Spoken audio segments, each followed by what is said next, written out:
So let's scroll down a little bit too far. What is the first thing we have to write down for our proof? Yeah, our proof symbol. And in LaTeX, that's \begin proof. What is the hypothesis? What are we assuming here? It says, if y equals the infimum of s, show that for each epsilon. So there's part of our hypothesis. There is going to be our epsilon there. We have to discover the a in s so that this equation holds. That's our goal. We're trying to discover an a in s. Now, what does all of this mean? Typically, when we use a term for all epsilon greater than 0, we're saying there is some small number, but it's my secret and I'm not telling you which one I'm choosing. Actually I want you to be able to figure out a formula that works no matter what small number I choose there. So irrespective of what I could possibly choose, you have to figure out how to choose A so that it works. Each time I give you an epsilon, you have to be able to spit back an A. It just has to be somewhat automatic here. Y is defined to be the infimum of S. What is the definition of the infimum?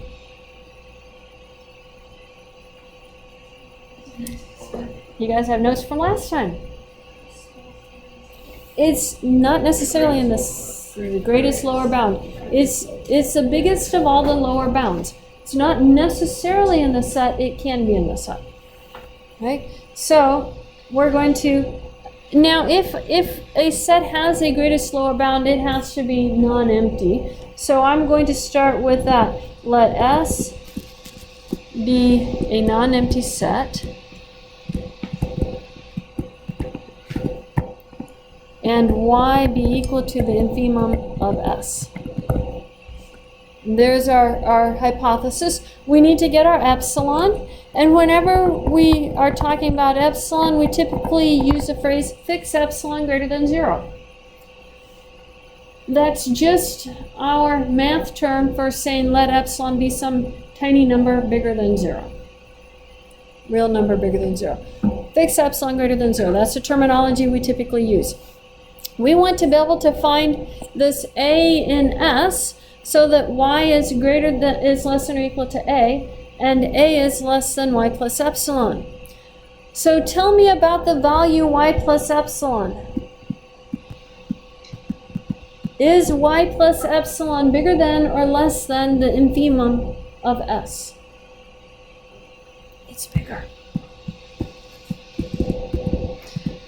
Because y is infimum of s. If you add anything to it, you have something bigger.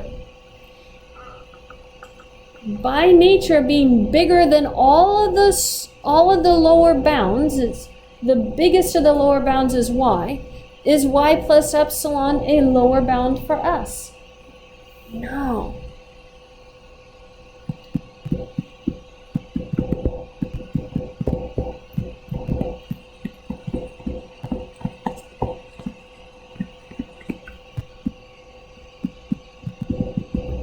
Y plus epsilon cannot be a lower bound for s because it's bigger than the biggest lower bound. So it can't be a lower bound for s.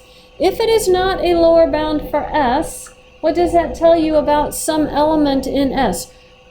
Can we have an element in s smaller than y plus epsilon?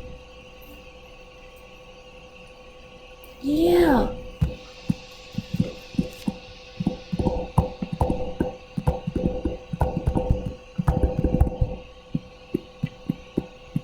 It has to be smaller than, you have to have an element smaller than y plus epsilon, for if not, then y plus epsilon is a lower bound of s, which is a contradiction. It contradicts the fact that y is the biggest of the lower bounds.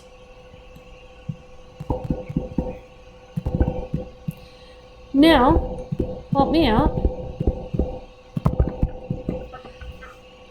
Tell me about the relationship between every element in S and our value y.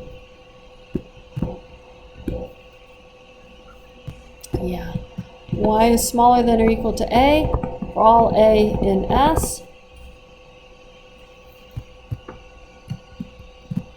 I'm going to have y is less than or equal to A is less than y plus epsilon for this particular A that we chose. Now when we have done our calculation and we've gotten to where we want, in these cases we typically say as desired, and that marks the end of our proof. A little box on it. Any questions on that? Yours is greatest lower, is least upper bound, supreme one. So instead of plus epsilon, you're doing a minus epsilon. Question? I took a slightly different approach myself. What'd you do? I basically was using the axioms based on quality to show, that y less than plus epsilon, and then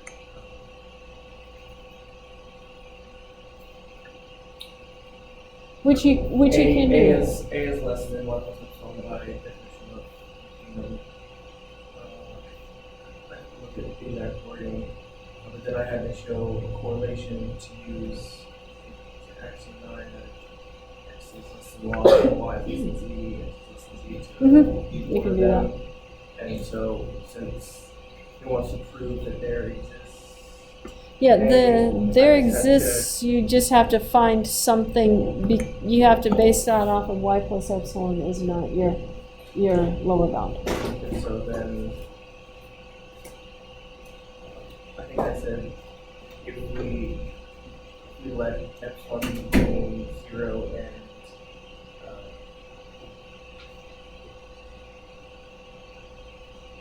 minus y. You don't get to choose epsilon. I do.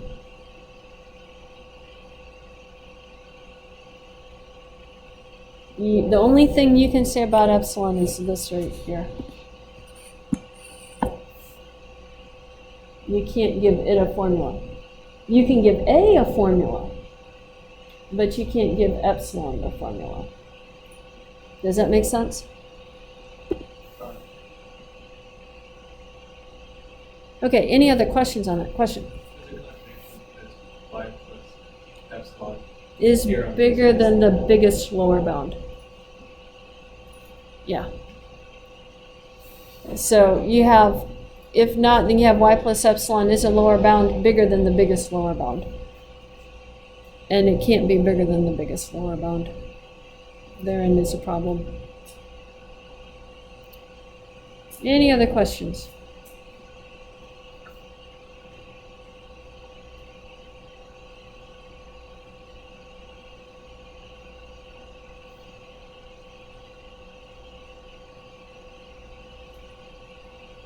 Okay, I'm going to disappear it then.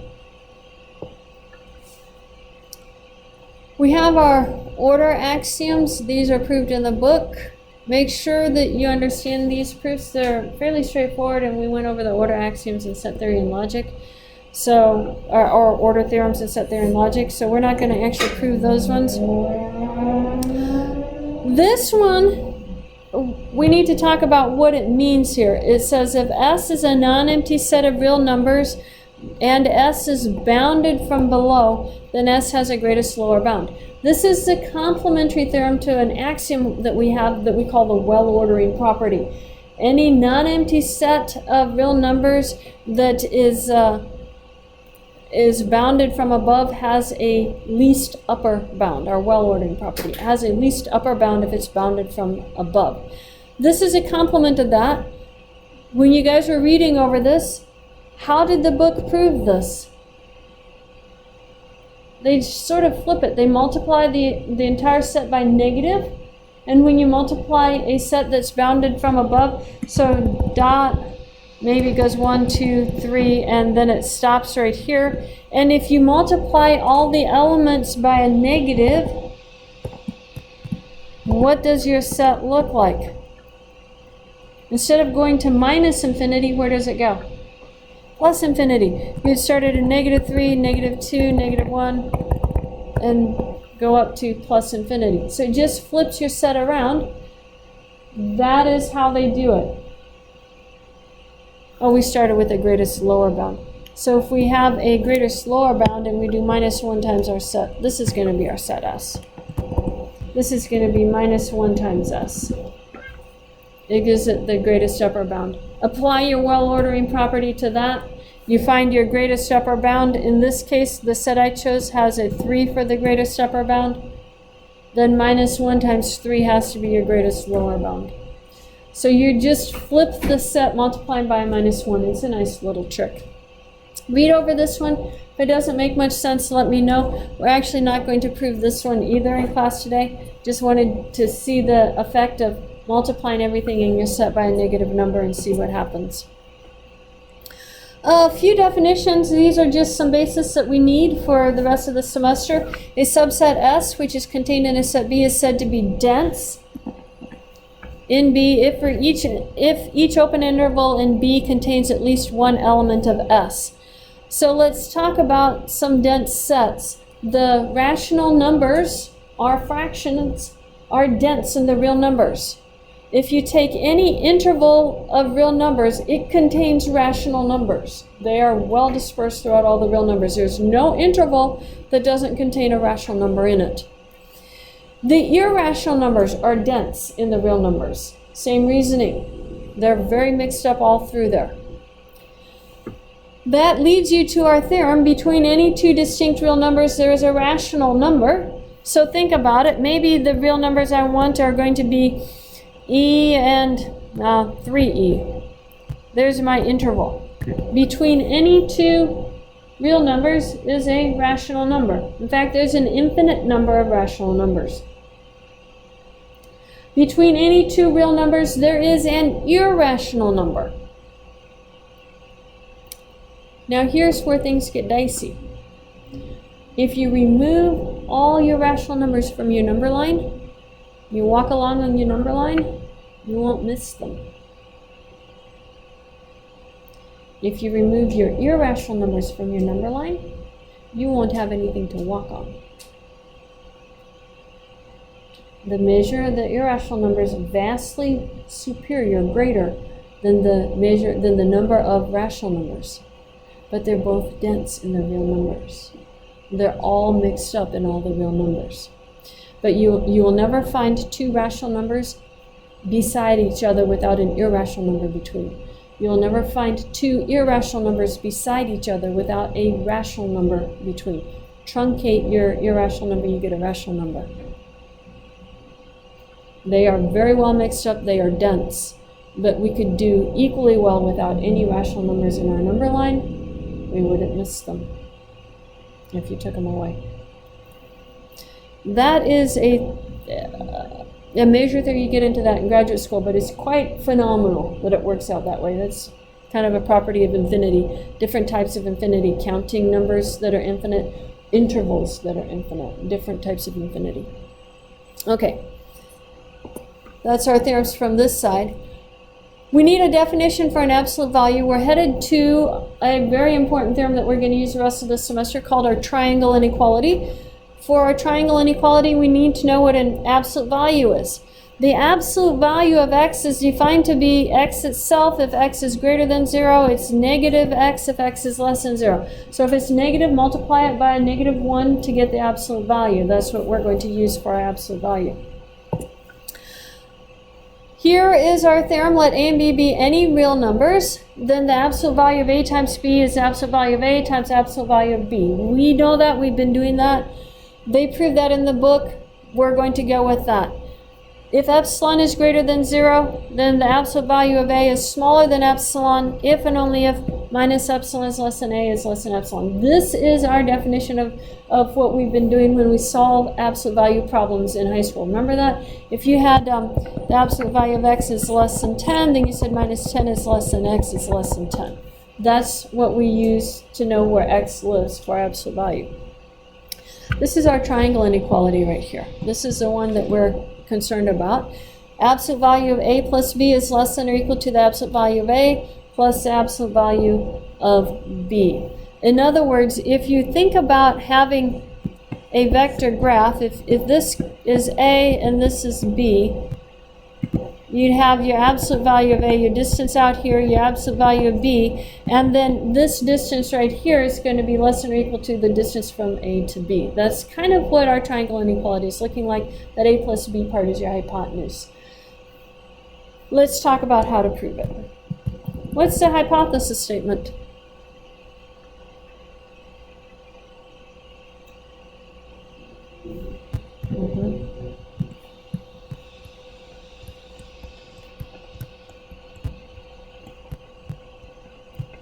Let A and B be real numbers. We're trying to show the absolute value of A plus B, so we need to have some cases here, and that's the argument we're going to look at right here. Let me just write my case here. We're going to have some cases. So, case 1. I'm going to use the case where A is greater than 0 and B is greater than 0. If they're both positive, then what is the absolute value of A equal to? A. And the absolute value of B? B. And so then, the absolute value of A plus B? I know A plus B is greater than or equal to 0, right? Because I'm adding them together. So I should get A plus B as well.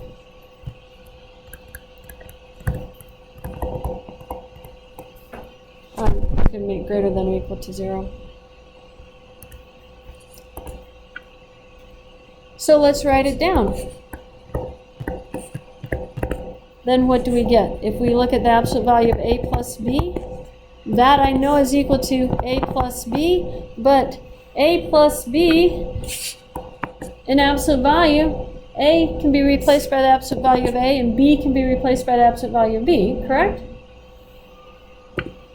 So that's equal to the absolute value of A plus the absolute value of B. Case 1. I did the easy case. Let me do the hard case next.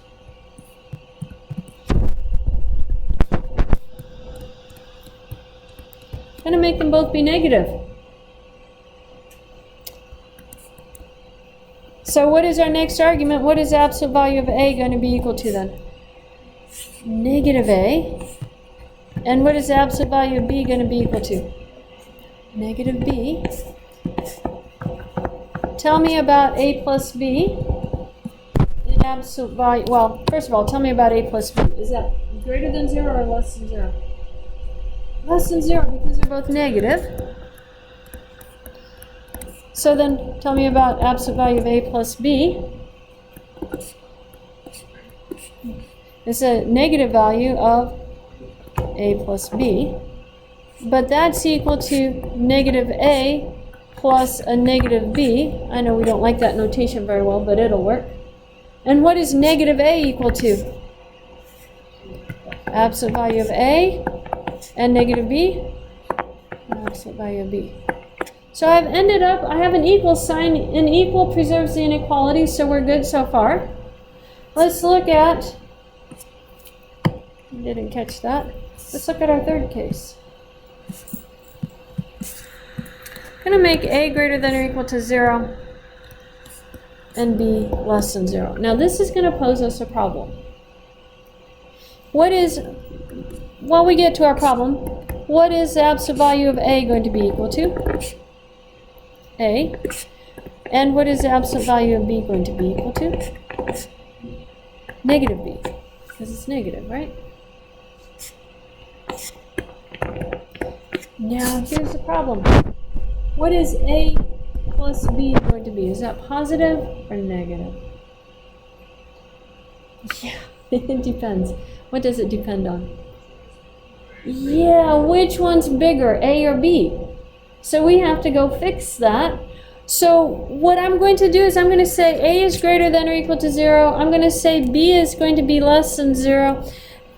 And I want the absolute value of B to be smaller than the absolute value of A. In other words, the absolute value of B is going to be smaller than A. Then we have to flip it and do the other case when it's bigger than A. So let's go up here and we're going to add that in. And the absolute value of B is going to be less than or equal to A. In that case, then A plus B will be what? Positive, right? So then the absolute value of a plus b is equal to a plus b. But tell me what this value is. A can be replaced by the absolute value of a. But what do we replace b by? But my inequality now has to get fixed because b is a negative value. And if I'm doing the negative of b, which is the same as the negative of the absolute value of b, let me just put it this way. I'll not skip my steps. Does that make sense? Because this is going to be my absolute value of b. But I know that b is negative, and so when I multiply it by a negative sign, I get something positive. So I have to change my inequality, and so then this becomes less than or equal to a plus b, both in absolute value. And then our last argument, I have a is greater than or equal to 0, b is less than 0, and the absolute value of b is greater than a. It really doesn't change much. What is the absolute value of a equal to? A. And what is the absolute value of b equal to? Negative b. And I know that a plus b is now going to be negative because b is more negative than a is positive. So a plus b is negative. So then I'm going to have an absolute value a plus b is equal to negative of a plus b. But that's a negative a plus a negative b. The negative a is definitely smaller than a. A is positive, right? So I can make this be a negative a, and then that negative b, I'm just going to leave as a negative b. That a then becomes my absolute value of a, and that negative b becomes the absolute value of b. At which point we would just conclude. Unfortunately, I don't have more paper.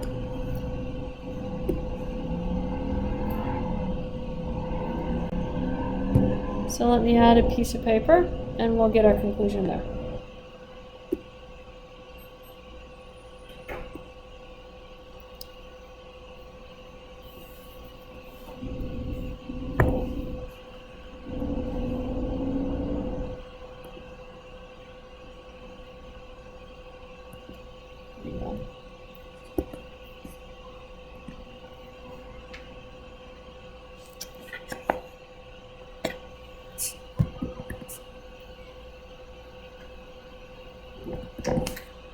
It's thinking.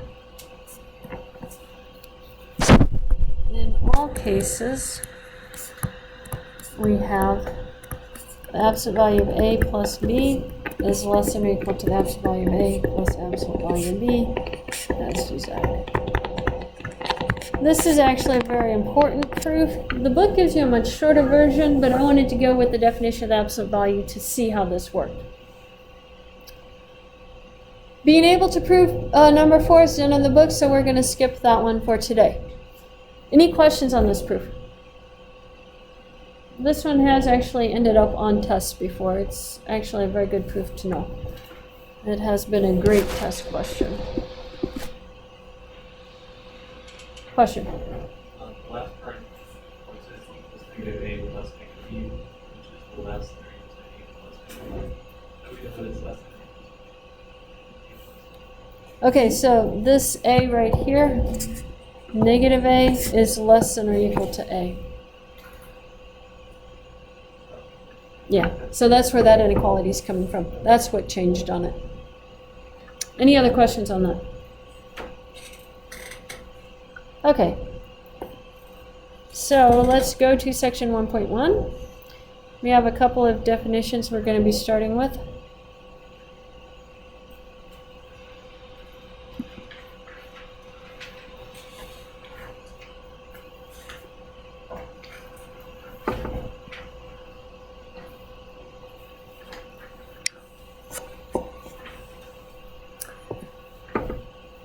our definition, we're talking about sequences. You guys remember this from calculus. A sequence is just a series of numbers whose domain is a positive integers. Starting at 1, you can actually make your sequence start at any number you want, but we typically, unless we specify otherwise, we start our sequence at 1. So if I'm looking at some examples here, our famous example is 1 over n. 1 over n, we write it in curly braces because sequences are often thought of as sets, but they're sets of points. So this would be 1, 1/2, 1/3, and it keeps on going. And that's what I told you to write it as in calculus, which is our shorthand notation. It really is equal to the point 1, 1, 2, 1/2, 3, 1/3, and it keeps on going. They really only are telling you the y values when they write out the sequence, because mathematicians are inevitably lazy. And if we don't have to write something, we don't. We're very lazy about that. We only write that which absolutely has to be written down to be clear. So think of sequences as a set of points. The x values are the positive integers, usually typically starting with 1, unless specified otherwise. Now here's a question.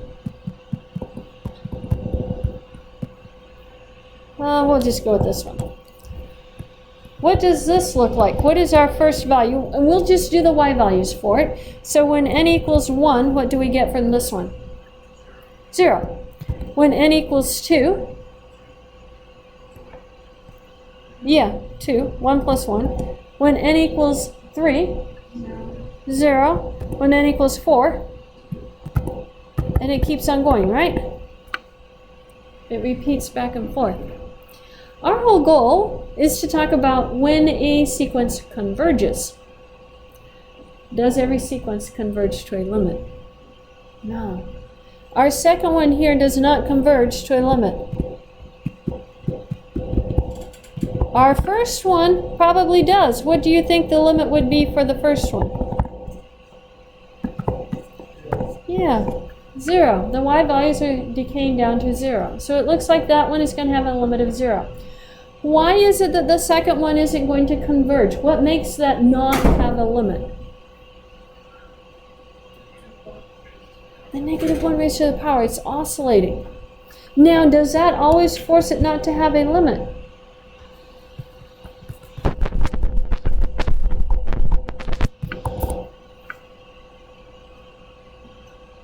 Yeah, this one's the limit is going to be 1, but it's oscillating back and forth. Just because something oscillates doesn't mean it's not going to have a limit. It has to have something else that's forcing it not to have a limit. Yeah, in other words, what it's doing is it's not getting close to something. It's staying arbitrarily away from some value. And it looks like it should be someplace between a 0 and a 2 if it were going to converge. It should be someplace near those numbers. But it's staying away. It's going to just 0 and 2. It's not getting close to anything. So for it to not converge, it has to stay away from some values. It has to not go towards any value. It can't go towards a value. That's what it means to not converge. So we've given a very basic definition for convergence. Let's give you one that's precise. A sequence AN. When you're typing, you do not have to give me this n equals 1 to infinity. That is there for preciseness, but you don't actually have to type that. If you put the curly braces around AN, I know you're talking about a sequence. That's the notation mathematicians use. So a sequence AN converges to a real number A if and only if for each epsilon there's a positive integer n such that for all n greater than or equal to our capital N, we have AN minus A is less than epsilon. AN minus A is an absolute value. I haven't told anyone what epsilon is. That is still my secret, and I'm not going to be revealing it to you guys. Suffice it to say that what you have to think of is that I'm going to pick incredibly small epsilon values. It's not going to do me very much good to pick a large epsilon value, because if I pick a large epsilon value, pretty much you're going to make it work for pretty much every n. if I choose n big enough for our previous sequences, if epsilon is bigger than 1, say in our previous sequences, it's going to work. Most of those things are within 1 of each other. So epsilon is going to be a very, very small value. Based off of that epsilon, you have to figure out what that capital N should be. So you find capital N based off of my secret epsilon. So here's a picture for you. This is the sequence.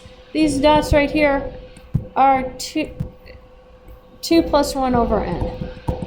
That was the sequence I used to generate this. That should converge down to 2. And so if I choose epsilon, this distance right here, I chose to be epsilon equals 1/3 for this case. So we want to know 2 plus some 1 over capital N. I want that to be less than or equal to 1/3. How am I going to solve that for capital N? What should we do?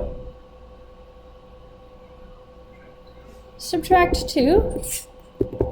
So I have 1 over n is less than or equal to minus 2 plus 1/3. So that's going to be what value? Negative 1 2/3?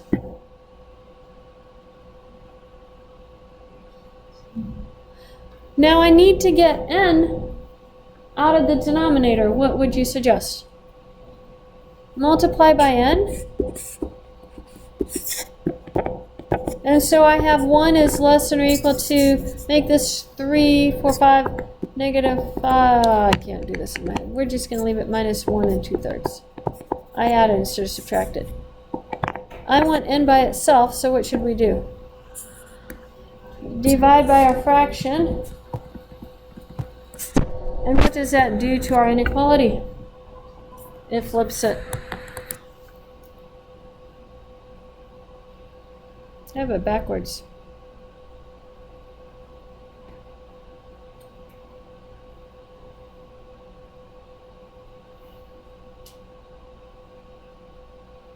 I want n to be the other direction. So find my mistake, guys. I have 2 plus 1 over n less than or equal to 1/3. Subtract our 2. Oh.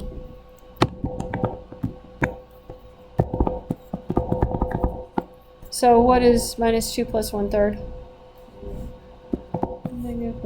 Negative 5/3, yeah. And so I have that is bigger than or equal to, oh. Yeah, and then multiply that, so you can have a negative 3 over 5ths.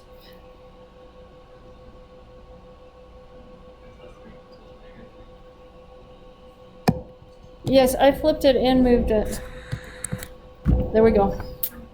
I flipped it and moved it. So I switched the sides and flipped my inequality.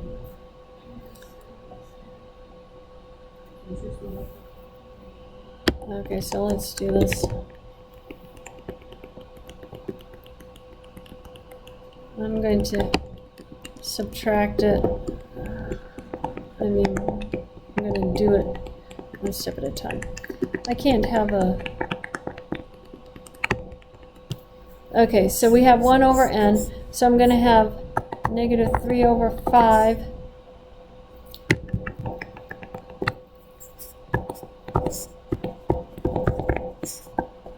so multiply by our 3 over our negative 5.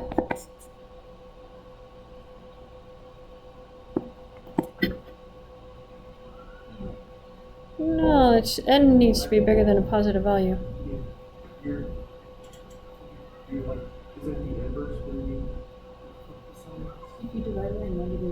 You have to flip it if you divide by a negative. So in other words, if you go up here, teach me to invent a problem on my own. So if I multiply by the, I'm just going to flip the sides on it. I'm going to have 5/3 is less than or equal to negative 1 over n. Just subtract them from both sides. Do you see what I did? And then you can multiply by your n and leave the negative on that side. And it's still giving me a negative number.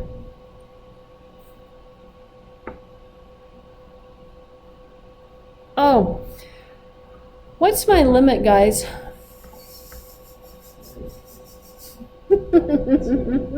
I feel sheepish. What's my limit? 2, right? What did I say had to be smaller than epsilon?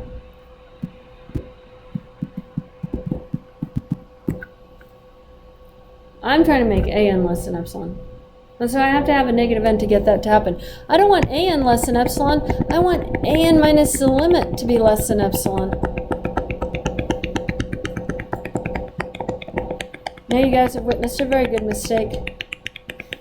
This is actually a relatively common mistake. It's just not one I've made in a very long time. Okay, so we want an minus L. This is my an.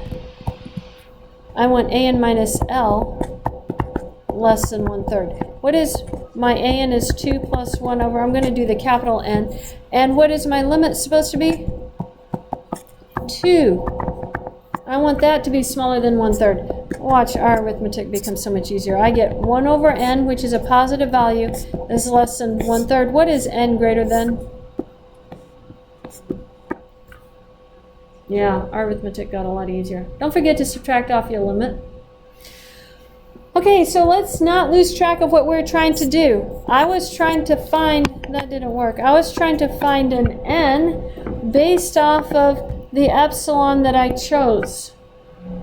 Now, if I just choose epsilon and I don't choose n, how does that change it? So if I'm mimicking it, I'm still going to have the 2 plus the 1 over n minus 2, but now I'm going to have less than epsilon. That's the only difference. I'm going to replace the 1/3 by the epsilon.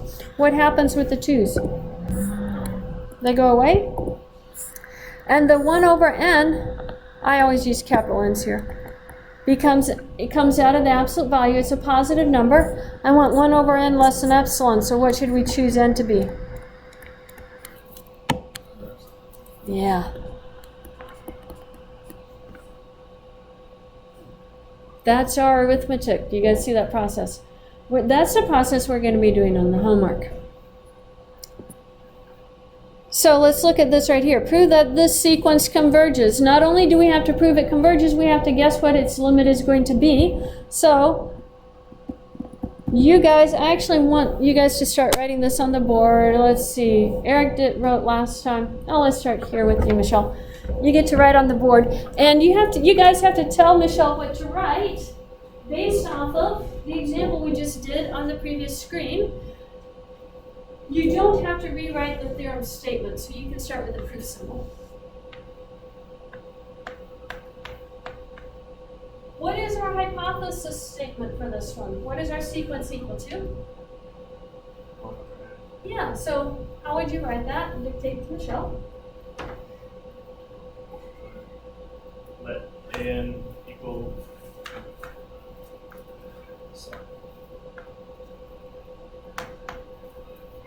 And you can put that in braces. And equal to 1 over n. And you don't have to put the 1 over n in braces. You can if you want.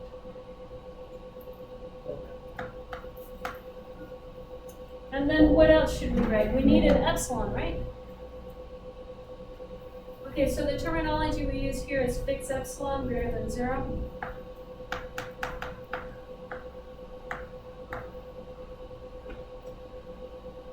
Now what are we doing? What are we going to guess the limit is going to be?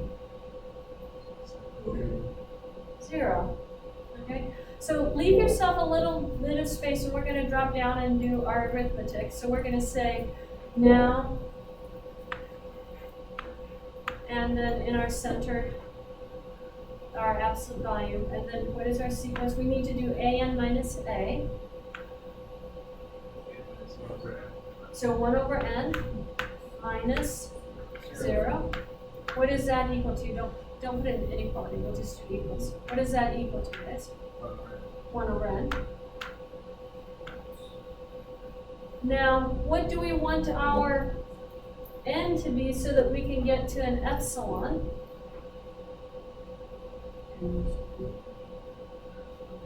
Okay, so let's just continue from here. We need to do this arithmetic right here. You want your 1 over n, you want that to be less than epsilon, so solve this. What should we have n be?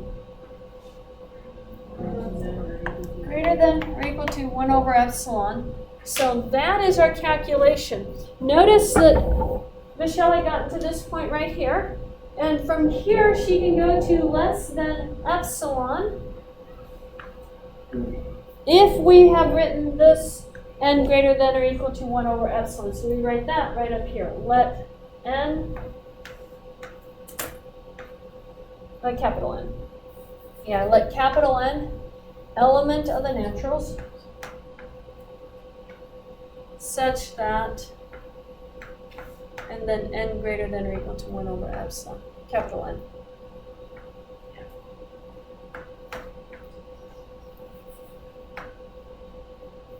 Then you come down here, you got to your epsilon. Do you guys see how you go from 1 over n and you get to epsilon? If you plugged in, this n is greater than or equal to 1 over epsilon. If you plug that in for your n right here, you get 1 over epsilon. That gives you your epsilon. Question? What's the difference between little n and big N? Capital N is a specific number in the sequence. And if epsilon is 1/3, in the previous problem n was 3. If I made epsilon be 1/10, then n would end up being 10. So n is our specific number in the sequence where we get within our horizontal lines. Remember those horizontal lines I drew? That is going to capital. Yeah, that should be a capital N. Yep. So you have this whole term right here gets smaller than epsilon, and you know that. I'm going to have you add one thing in between. I'll show you why.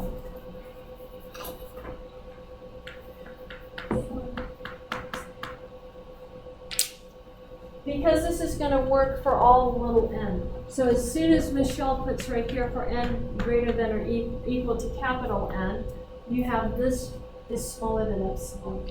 So it starts at your capital N, and then for each successive n, we have checked to make sure that our sequence term is very, very close to 0. Do you guys see that? That is our goal. We want to make sure, if we draw a picture here, here is 0. And so our 1 over n sequence is coming down like this.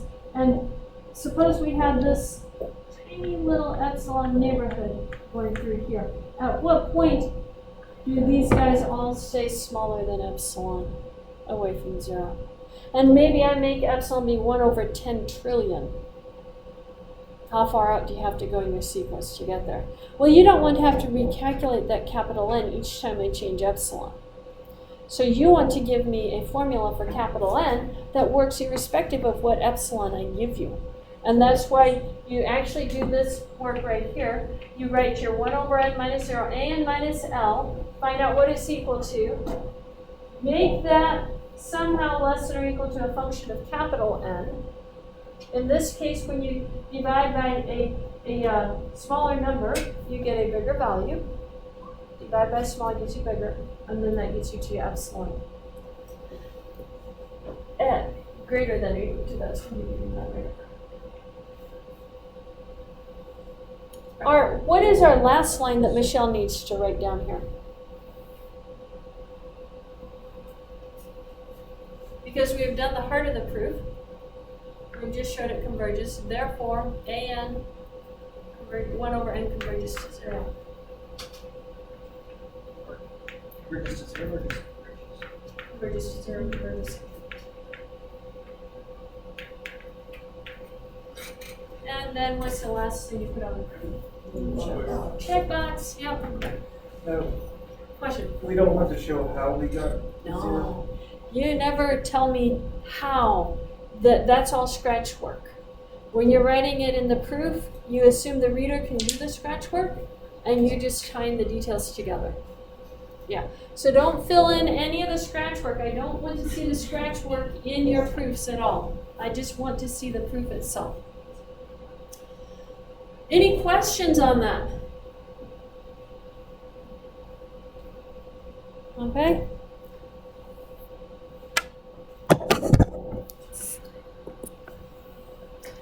Question? So it converges because the sequence is less than epsilon. Yeah. That's For all n greater than capital N. Mm-hmm. Yeah. That's what we're looking at. So let's look at this next one over here on the screen. We'll get someone to write up in just a minute, but let's look at this one. If this is our AN right here, what do we think this is going to converge to?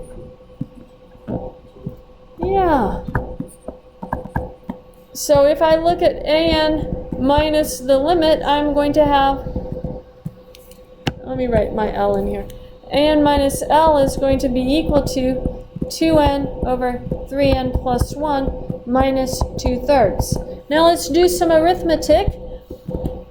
Get a common denominator. What should your common denominator be? Well, let's not make it too hard. How about 3 times 3n plus 1? Yeah. So we're going to have 2n. If I multiply this one by 3, I'm going to have 2n times 3, right? Okay, I already heard someone saying it. So I'm just going to go with 6n minus, what is 2 times 3n plus 1? 6n plus 2.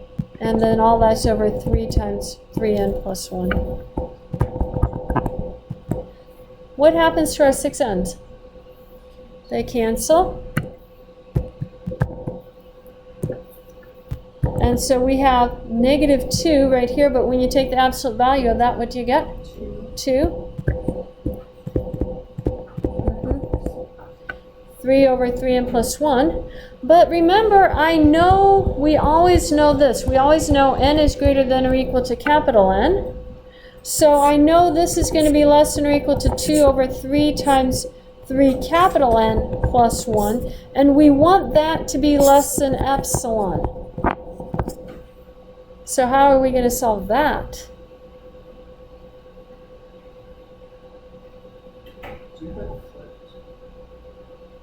No?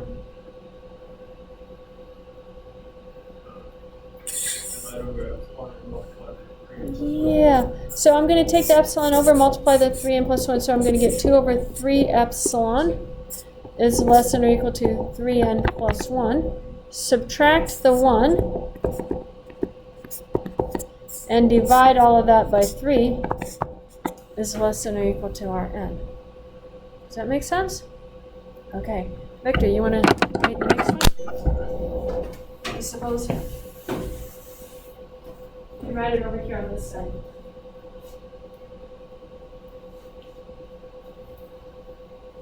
So what's the first thing Victor's going to write, guys?